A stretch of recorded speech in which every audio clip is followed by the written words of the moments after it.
This is actually pretty shocking and random. It appears that Tim Pool, right-wing podcast host and commentator Tim Pool, his sister has actually come out.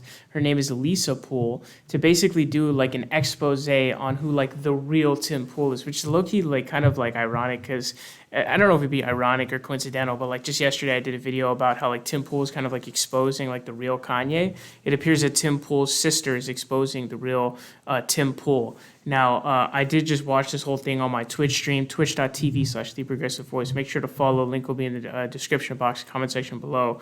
But before I get into this, I do want to preface this by actually saying that this is actually something that I was kind of concerned about doing because it's family and it's like it's his sister, so it's kind of feels like it's crossing a line and almost feels like I'm compromising journalist ethics by covering something like this.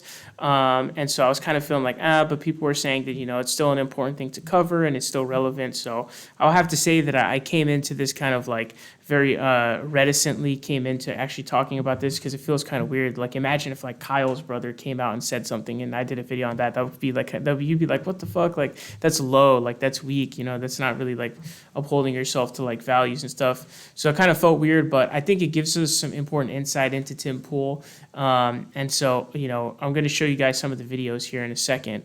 But she uploaded a 25.5-minute video. I believe she is over on TikTok. I believe that that's where she is. But she uploaded this video to her channel saying, I want the real Tim Pool, my brother, back.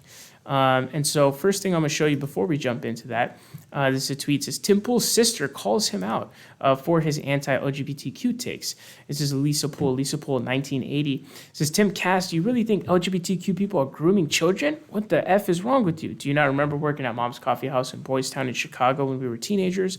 That community had some of the most wonderful people we've ever met. So now this tweet says two things to me. Obviously, it tells us what his upbringing is. Now you might think like, what the hell? Like, what does an upbringing have to do with someone's opinion? But it tells you a lot about who they are. I'll give you an example. Like Candace Owens, for example, a lot of you guys don't know this. She actually won a lawsuit. I don't remember if it was a lawsuit against students or the school, but she was the victim of a horrible, horrible racist like harassment that like, you know, made her go into like anorexia and stuff like that. It was really horrible. And she actually won a lawsuit, you know, against them, either the school for not stopping the harassment or like the students and their parents. But she won a lawsuit where she actually won money for this. So her being like somebody who's saying like, oh, racism isn't real and it's not a big deal and all this stuff. It's like, dude, like you literally won a lawsuit that was basically, you know, when you got harassed for in a horrible racist attack. It's like, what? Like that's crazy, right? And it can tell you who the person is. So clearly, like he was, you know, exposed to LGBTQ people in the upbringing, that kind of thing. But also just from like a Aristotelian, like logical perspective, like just because those, let's say those LGBTQ people were like really good in that community, like it doesn't necessarily hypothetically necessitate or mean that quote unquote LGBTQ people would not be grooming children. Now, LGBT people are not grooming children, right? That's not what's happening. But this logical pathway doesn't lead to that conclusion, if you get what I'm trying to say, right? Just trying to stick to like, you know, solid logical principles, correct? But so you're going to see some of this video, and honestly, I don't know how I'm going to clip up this video. I'm going to try to mash up like whatever I think is as relevant as possible because it's 25 minutes and I can't show you even close to most of this video. And so y'all will see some of this video footage in this video when I edit it up, and then we'll come back and talk about it. Okay, I hope you guys can hear me okay. I'm gonna do these dishes. I don't like doing dishes, and I find it very boring, so at least I can tell you guys what happened while I do the dishes. So, I know I put a video up on my TikTok kind of explaining some of it, right? So, last year, October, some stuff happened, and I had to just up and go. I was living here in Illinois, and my two kids and I we had to find somewhere to live fast, and which means I had to find a job, I had to find a place to live with my kids. It was all I got the rug pulled out from under me, but I can't get into detail about it, but that's all you guys need to know. And then, so what happened was I called my mom, and my mom, you know, I told her, I said, Mom, I don't know what to do. I'm screwed. I need help. And I found a job, a full-time job here in Illinois, Chicago area, making $20 an hour. Wasn't a lot, but it was something. And I And it came with benefits and retirement plan and pension. And I'm like, oh my God, if I can just find a place to live, this could work. That's all I needed. And I could put the kids in daycare, school. I'll be fine. So when I called my mom already had moved to West Virginia. My brother Tim had kind of got her a house. And Chris was out there with Tim. I was like the only one left here in the Chicago area. Well, Tim calls me out of nowhere. What's going on? I said, Tim, I told him the situation, told him what was going on. And he's like, well, come to West Virginia. And I said, I'd rather not do that. Thank you, though. And this water's hot. Rather stay here in Illinois. He said, well, I can give you a job making $48,000 a year. Work for my house. Get my property manager. I said, oh, okay. Yeah, I guess, but I'd rather just stay here. My kids to be here. And I said, I know you helped Skylar, our cousin, with $3,000 when COVID hit. She lost her job and lost her place to live. She was homeless with her 2 kids. She almost had to go to a women's shelter. Tim out of nowhere sent her $3,000 in 2 seconds, which was very nice of him. Now, I'm not trying to I'm not. How do I put this? I don't care. I just needed a boost. I just needed help for a first month's rent and a deposit. That's it. I don't need any other money. That was it. I just needed that. And if he couldn't help me, I'd have to find something else another way. Probably go to a women's shelter. But it was weird. And so I didn't want to put my kids through that. So he told me that he would not contribute to a slave state. He did not want to give me any money because he did not want to contribute to a slave state, leaving me like shit. That means I had to go to a homeless shelter. So I didn't give him an answer. I told him no at first. And then I talked to my mom, and my mom was like, you really, really should come out here. So I did it. I went out there. I was out there in October of last year, and I stayed out there for about 3-4 months. You guys probably saw me on the Cast Castle. And it was okay. I went out there, and I did my best. Sorry if these dishes are loud. I did my best to try to get that place in order. There was socks, laundry, beanbag stuff laying around. I did the best I could to clean it up. And I tried, and I organized this pantry. I made it. I think they needed someone to make it look like a home. I mean, it was a workspace. Don't get me wrong. They needed that, but it just looked like a messy frat house. So I went in there and I did my duty and I cleaned it up, and I think I did a really great job.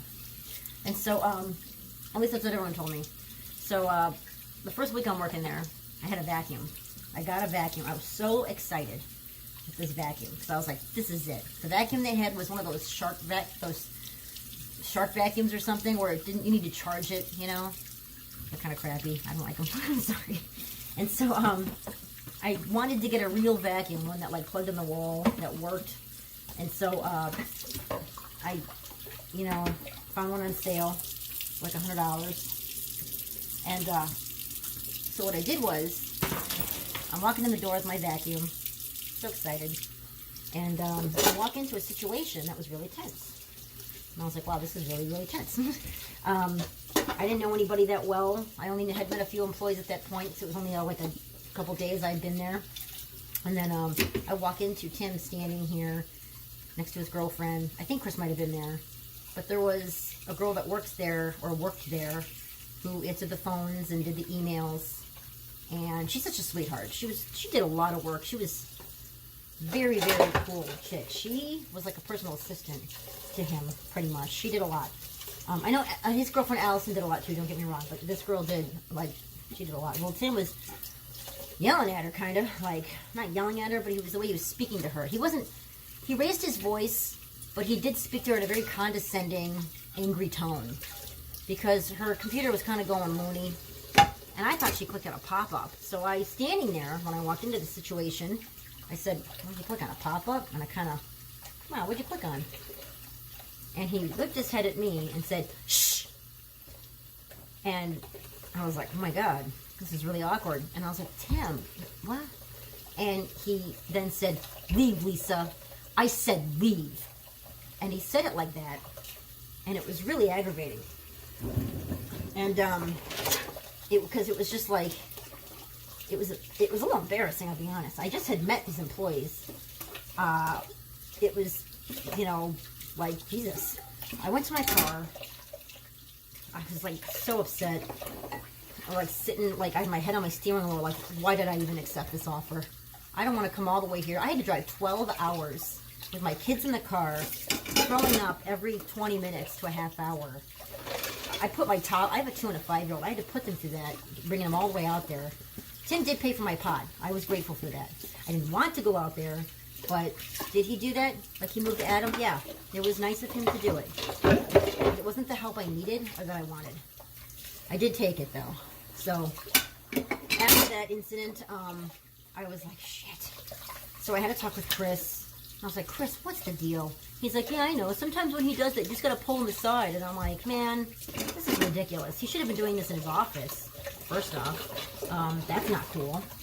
And so after that, there was just so many things. He did that. This wasn't the first time he did this. He did this quite a few times with his employees.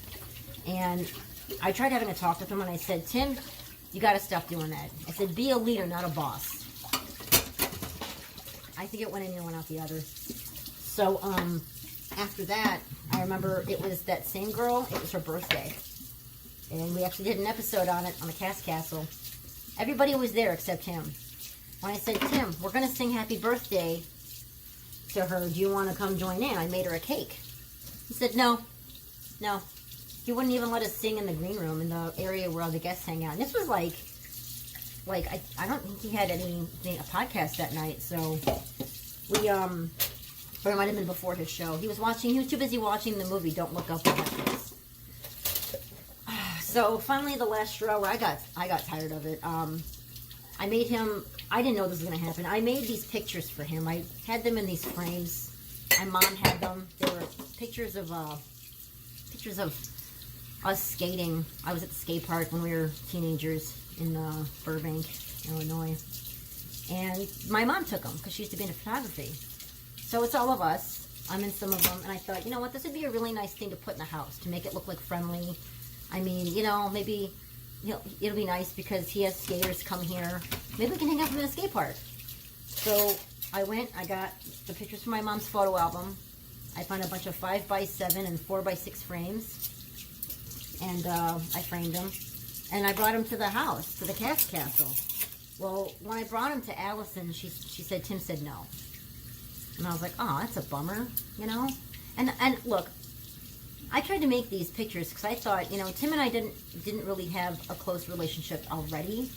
So I thought maybe this would be something that I can do for him to like just help us bring us closer together.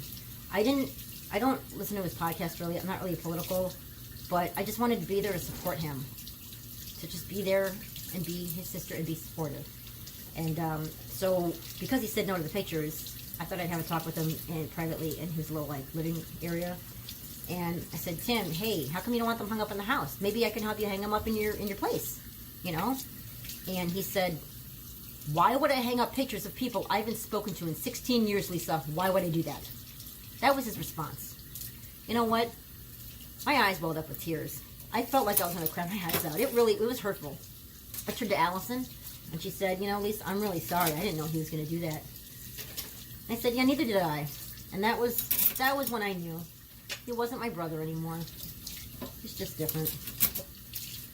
So after that, he wasn't 100% the reason why I left. That was part of it. I wasn't happy. My kids, they weren't happy there at all. It's like I wanted to be there, but I just couldn't. I just couldn't do it. So, listen, I'm completely grateful that Tim helped me out in a bind, 100%. I mean, it was really great of him, and I don't want to just make this video just to shit on my brother. I do love him, but hey, he's not him anymore. I think, and like I said on Adam's thing, I think he needs to take a step back and really look at the person he's become, because he's not that person anymore. I mean, I know him and I weren't close already, you know? So, it just sucks because the Tim that I knew, at least the Tim that I somewhat, like, you know, had some kind of relationship with, just, damn, this is a different Tim, I don't know. It's crazy. So anyways, so fast forward to, I tell Tim and Allison, you know what, situation has changed. I have a way to go back to Illinois where my kids can be happy in a house. I was able to come back. It was, things worked out really well, and for my kids. And I know Tim said my kids were welcome in his house. It didn't really feel that way. It was weird. Like here, for instance, there was a time when my 5-year-old daughter, she was playing on he has a little arcade thing with a joystick, and she was playing with the arcade joystick thing, and she was wrenching on it a little bit. So Tim said, hey, can you get her off of that? She's going to break it. And I said, oh my God, absolutely, of course, you know. So I was like, hey. So I had my 5-year-old get off, and she really liked playing on it, but that's okay. I understand, you know. So I had her get off of it, but she had been there all day. So had my 2-year-old son. They were both really tired. They didn't take a nap because I didn't have daycare. I brought them to the house sometimes, and so she started throwing a temper tantrum, and I couldn't really get a handle on it. I was trying. My daughter was laying flat on the rug, covering her face. She was scared because there was like a bunch of people. There was like 12 to 15 people or something like standing around, and she was screaming and crying. And she, like I said, she was really tired. I mean, I don't know. And so I went to go over to her to comfort her and pick her up. I was going to take her to the other room and have a talk with her. Now, normally if this was my own house, I know they say ignore the temper tantrum because they're doing it to get attention. But in this case, it was like, I felt really embarrassed, okay? Because, like, my kid is screaming, you know? And all these people are, like, only one guy out of the whole bunch had kids, so he understood. But everyone else was kind of like, And I'm sure they were understanding, but I don't know. It's hard to explain if you're not a parent. I don't know. So, I went to go comfort her, and Tim yelled at me not to. And he's like, no, don't touch her, Lisa. Don't go over there. And I was like, Tim, I have to go talk. I have to go get her. No, don't touch her, Lisa. First off, it's not his kid. That's what was really heartbreaking. And he said, I don't go do that. And I'm like, why? And he's like, because that's what Mom would do. Mom would tell you to ignore the behavior. And if you watch my TikTok about my DNA story, that's the reason why I'm not speaking about it. So I was like, what? I was like, yeah, because Mom did such a bang-up job. And he goes, I'm a fucking millionaire. He said that in front of all of his employees. It was disgusting. I couldn't get out of that place fast enough. So I packed up my stuff. I got a pod. Paid for it myself, and I left. Came back to Illinois. So I'm back in Illinois. And I'm happy. I'm here. My kids are happy. I can take them to the playground. I'm not having to work these long, long hours all day.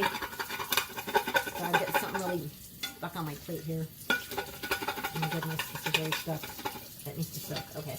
So, I'm here in Illinois, and things are great. And I ended up meeting a woman on social media who used to work for him. We're going to call her Shmishmina. I can't use her real name. So Shmishmina and I, we become fast friends. And like I said in that TikTok, we bond over the abuse. Man, what he did to her was really awful. She got it really bad. I don't blame her for being angry with Tim, which I'm confused because I guess she's not. I don't know, but what he did to her was really awful. She did not deserve what he did to her, but that's not my story to tell. So anyways, Shmina and I, we become best friends, and it was great.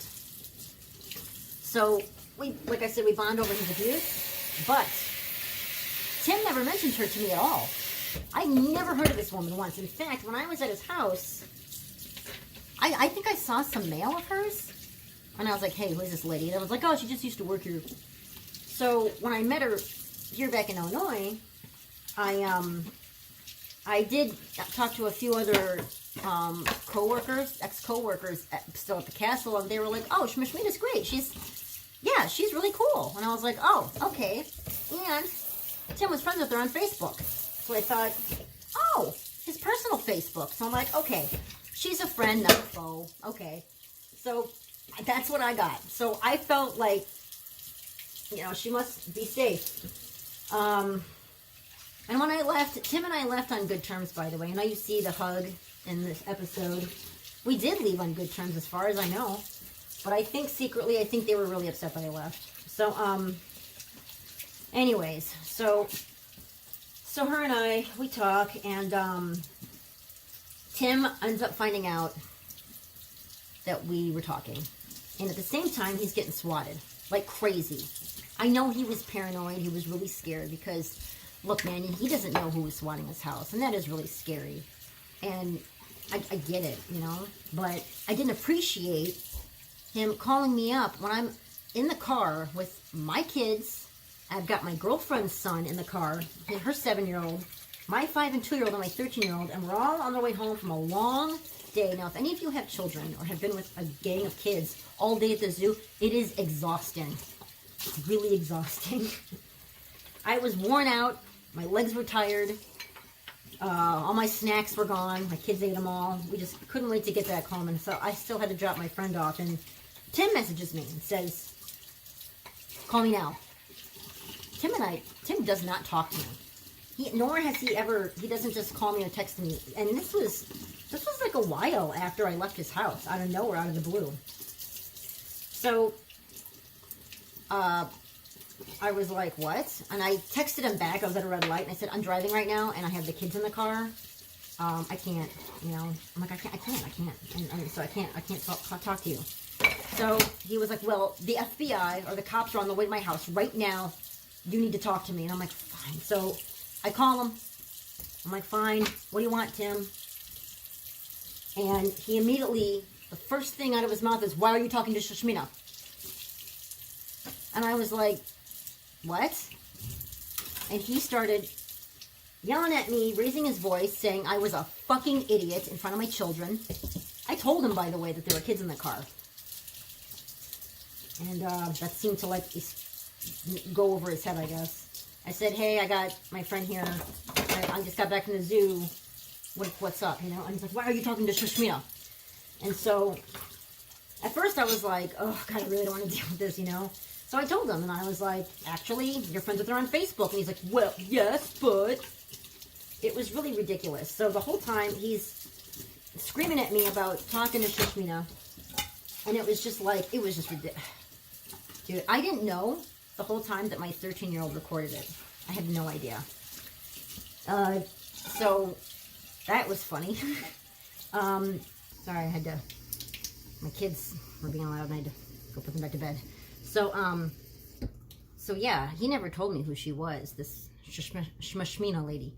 So, after he was screaming at me, I didn't send her the video, but because I had a copy of this video where Tim is so screaming in such an abusive manner.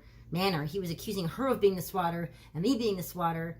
I sent her a link unlisted, not a copy of it, to, you know, and her and I were listening it together. Like, I re-listened to it, but with her, and I had her on the phone with me, and, you know, and she's like, oh my God, I can't believe he's yelling at you that way. And I'm like, I know, right? This is like insane. Little did I know, she recorded the video. And a friend of mine that was out there with her told me, she said, by the way, you're going to have to stop talking to Christina. She's recording all of her phone calls. I had no idea. Mind blown. I had no idea. If Tim would have just told me who this woman was, I had no clue. He was friends with her on Facebook. Everybody in the house vouched for her. I felt really like duped, you know? And hey, that's on me. That was a big mistake on my part. I had no idea. And Tim was screaming at me on the phone, just, you know, why are you talking to Shashmina? And I'm like, I didn't know. Why are you friends with her on Facebook? And everybody vouched for her. Nobody told me who she was when I worked there for months. It was insane. So I had to block her, and I had to stop talking to her. Right after that, I had no idea. So, Yeah, and I can't release that video. I know you guys want to see it and hear it and all that stuff. I can't. My kids are in the car. My friend's kid is in the car. They're talking in the video. There's children in it, so I can't. I can't release it. I can't show that video.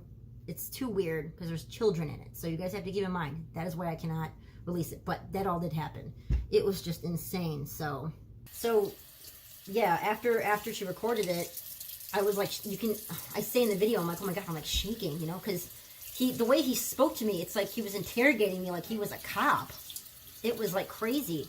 And then 12 hours later, from that phone call, he accused me of being the swatter. He told me that she was the swatter, which wasn't true, because I have a friend of mine, we had a mutual friend that lived in LA and had just gone hiking with her, and Tim claimed that this Shashmina was in Maryland swatting him, and it wasn't true at all. And then 12 hours later, he accused me of being the swatter, his own sister. I'm like, really, man? Come on. So after that, I'm like, man, Tim continued to blow up my phone like 10 times in a row. And then I talked to Chris, and I told Chris that, you know, it was recorded by his niece, my daughter, you know. And Chris, I guess, told Tim, and Tim blew my phone up again 12 times. I was on my way home from the park with my kids, and Tim blew my phone up, like really scary. And then he blew my phone up again from another phone number. Like he has like a bunch of phones, I guess. And so I know he really wanted to talk to me. But I didn't want to, and Chris called me, and Chris was like, talk to Tim, he wants to talk to you. And I was like, no, not after the way he spoke to me. No, not at all. I am not going through that shit again. It was just really condescending, and it was scary, and I just can't talk to him. He doesn't know how to talk to people. And next thing I know, Tim sends me a text message saying, we are filing federal charges against you. No, hey, Lise, it's Tim. Please talk to me. I'm really sorry. No, it was that. So, yeah. And look, I know I'm probably never going to have a relationship with my brother again, or my mother, or for Chris, you know, or with Chris. I don't know, and it really sucks. But you know what? I'm okay with that. So I know a lot of you were like, oh, how can his sister do that to him by making a video? And that's why. I just, you know what? I am much happier that they're not in my life. And it's really funny because I have a turkey platter my mom gave to me. I guess it had been in the family, I think, quite a few years, and it cracked this year. It cracked on my dining table during Thanksgiving. And boy, if that's not symbolic, I don't know what. That turkey platter being cracked, it was crazy, because it's like, it broke, and my family's broken. And I don't think this family can ever get repaired. Tim, I want the Tim back.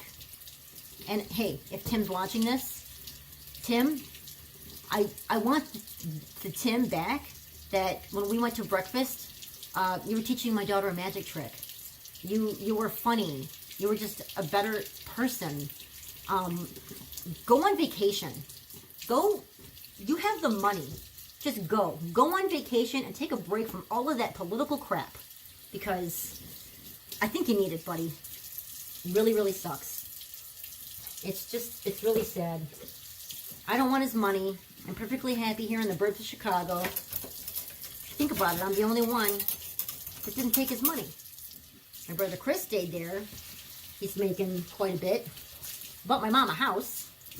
So, there's that. And then there's me. And, yep. So, now you guys know the story. That's what it is. And, thanks for keeping me company while I did my dishes. See you guys later. This video is interesting. The first half is pretty much her trying to give her story about, you know, who she is and what she is. Now, some of the important facts that are important to note here, she never really had much of a relationship with Tim Paul in the beginning, like from the jump. She just never really did. Neither, it appears she didn't really have a good relationship with her mom either. So the family definitely seems to be fractured. And this isn't somebody who was like, oh, a really good brother, had a really good relationship, and then he just turned sour. And the first 11 minutes just kind of seems like she's trying to give she's trying to play up like the sob story of like, like, oh, I was in need and he didn't give me money, and like, oh, like I had to drive 12 hours to, West Virginia to come get a job to work there and my kids. And it's like, okay, like she's kind of clearly trying to play up a sob story.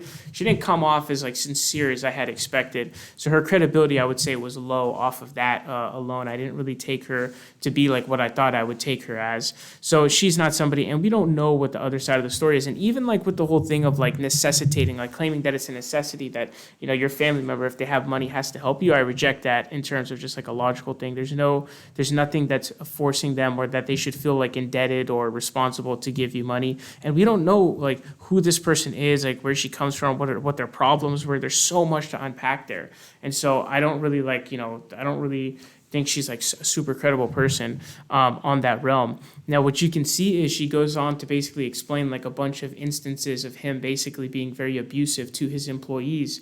And she mentioned that it was female employees. Each time I believe she mentioned the abuse, I think each time it was it was women employees. And so I don't know if there's something going on there in terms of like he specifically, being that way towards, his women workers, or if it's, just other people that just wasn't mentioned, or again, I don't know, because I don't know the whole full picture of the story. The definite conclusion we can take is I would say like two main conclusions can be taken from this. One of them being that Tim Pool is an asshole, right? He's just a prick. That's who he is. You can tell by the way that he treats his employees, from the stories that she's telling, and the way that he acts towards her even, and trying to tell her like how to parent her kid, which is like hilarious. Like you could give advice to somebody on how to parent their child, but ultimately you don't have the jurisdiction to be like, no, don't do that. Like, how are you going to say that? That's their child. They get to decide, right? So it's just very bizarre, and the way he did it and the way he would talk to her, like it's really crazy.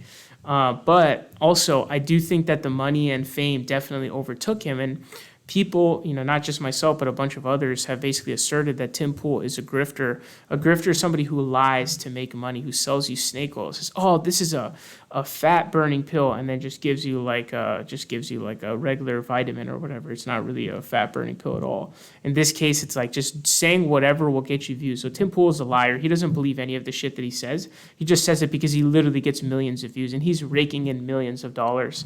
Like he's insanely wealthy, insanely rich in terms of this space. And his content doesn't require much of input costs, whereas like somewhere like TYT, they have high input costs. They have an actual studio, a bunch of employees to uptake the cameras and high quality stuff. For him, it's like a webcam and just like some, like some lotion and some tissues. You know what I'm saying? Like it's pretty much it. Kind of like this is, right? But he's getting millions of views. So it's obviously high profit margins as well. And so I think he got so sucked into this money that it really did change him as a person. And I do think that he ended up turning into this asshole because of, his success, and his success led to this kind of ego narcissistic complex, which is ironic considering his interview that he had with Kanye. But I think he seems to suffer from the same kinds of issues. And he says, oh, like I'm a millionaire, in terms of him turning out right. And so he's definitely turned into like this narcissistic douchebag because of this massive success that he has had on his YouTube channel. It's really turned him into a piece of shit, no doubt. So he is somebody who has turned into a prick from having the money and the fame, and it's gone to his head, and he's not really a real person anymore because he's become so consumed. And she tells a story about him basically being so paranoid over her talking to this person who was like an anti-Tim Pool person, and that turned her against him, which again, like, if you are him, like you could be weirded out by like, wait, why is my sister talking to this person who's like clearly somebody who's out to get me? So, I guess he was accusing even her of swatting, but it's like, if you were talking to that girl, it is kind of like, oh, like that employee who was disgruntled, whatever, Shishima or whatever the hell the fake name was. It's like you could kind of see like, wait a second, what's going on? So he's getting swatted, and he's starting to get paranoid of everyone around him. Like, who's after me? Who's here to get me? And that kind of comes with the territory of a lot of money and fame. And so a lot of this stuff is just really, really wild. But those are the things that we can tell. She does go in there to a little bit. She does give him credit in terms of like being nice, in terms of reaching out and helping her out in ways and stuff like that. But it is made clear that they never really had a good relationship in the first place. And so I found it a bit misleading for her to be like, I want the real Tim Pool, my brother, back. Kind of like I analogize it with kind of the Make America Great Again thing. It's like, wait, when was America great? When it was enslaving black people, when it had Jim Crow laws, like, when it was like supporting like death squads in South America, like, genociding Native Americans. Like, when exactly are you talking about? Like, what does that mean? It's kind of the same this. Like, when did you have like this real like brother that you had? It's like, so it was kind of misleading, I felt like, but I still also get the point, and you're able to extrapolate a lot of stuff from this still, even though it's kind of like her credibility is kind of low, and then she's trying to set up this whole sob story, oh me, poor me, and then this whole thing about I want the real Tim Pool. He's definitely changed though for sure from who he was in terms of like as a person. He got consumed by the money and fame, and that's what he turned into.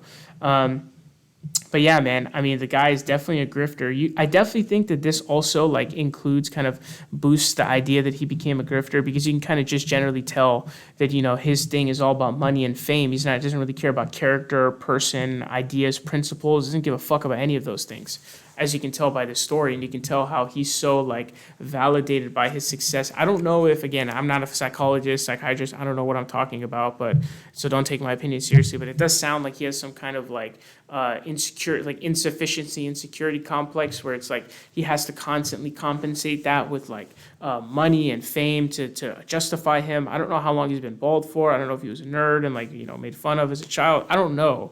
I don't know him. I don't know. Again, my opinion doesn't mean anything. I could be totally wrong. I'm not a psychologist. I'm not an expert. I don't know shit. But I don't know. It sounds like that from what you can tell from here. He seems like a deeply troubled human, just generally speaking, is what it seems like. And so he's definitely an asshole.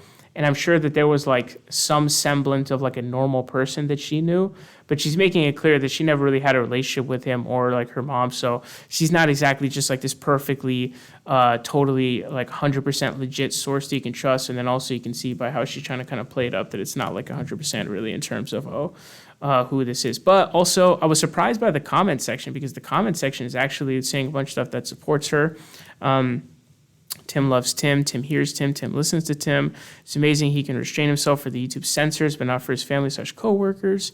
Tim just thinks he is smarter than everyone else. He really believes that. Yeah, he does think that, because it's like when you have all that fame and all that success. Like I just saw that Cristiano Ronaldo. I didn't watch the interview, but his comments he made, it was just like so narcissistic, sounded exactly like Trump. But it's also like when you are like that, like it's hard not to get high on your own farts. It's hard to stay humble.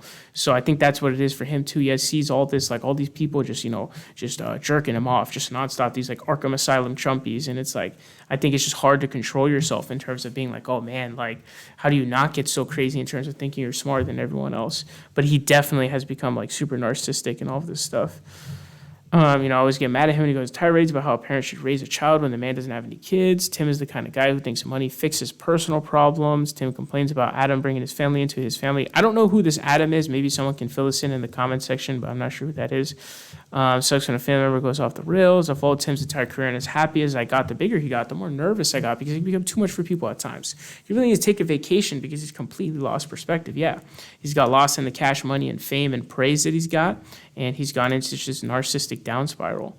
But I was just shocked to see all these comments, because with someone like Tim Pool, you would expect there to just be a bunch of people saying, oh no, you're not legit, you're just a disgruntled person who just wants money or money grubbing or all this, that, whatever. So that was also another surprise. But if you watch the video, only comment if you watch the video, please. If not, I don't know what you'd be commenting based off of. Your comment would be woefully, uninformed. But, let me know your thoughts on this down below. What do you guys think? I mean, my general takeaways are Tim Pool's obviously an asshole. He's obviously a grifter I think he has some, this is not a guarantee. Like, he seems to have some kind of insecurity complex he's filling with the money and fame he got from the channel, but that's not a premise, because that's not something I say for sure. He's definitely a grifter, and he's definitely, like, changed from all of the money and fame that has turned him into like this crazy narcissist for sure. But also she seems to be kind of trying to play up this sob story about her. I don't think that any family member is like indebted or super responsible to help you out no matter what. I think that that's also weird. We only know half the story here, if even half. Like we barely know any of the story. And then, those are the main takeaways that I would have. But, he's also very abusive to his employees, which, of course, is also something that kind of goes under the thing of him being a prick, right? So those are the takeaways we can have. Let me know your takeaways down below. Very fascinating stuff. Also, again, had a lot of reserve, was very reserved to even make this video in the first place or talk about this. But, I did end up doing it.